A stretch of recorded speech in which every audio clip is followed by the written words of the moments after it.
In this video, I will show you how to clear cache and cookies from Safari on iPhone. So let's get started. First, open Settings app on iPhone. Now scroll all the way down and tap on Apps. Here you will find the list of all the installed apps on your iPhone. Scroll through the apps and find Safari. Tap on Safari to open its settings.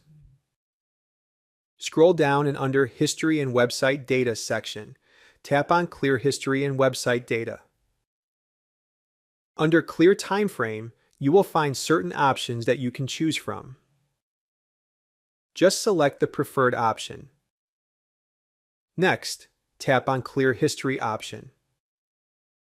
This will delete cache and cookies data from Safari browser.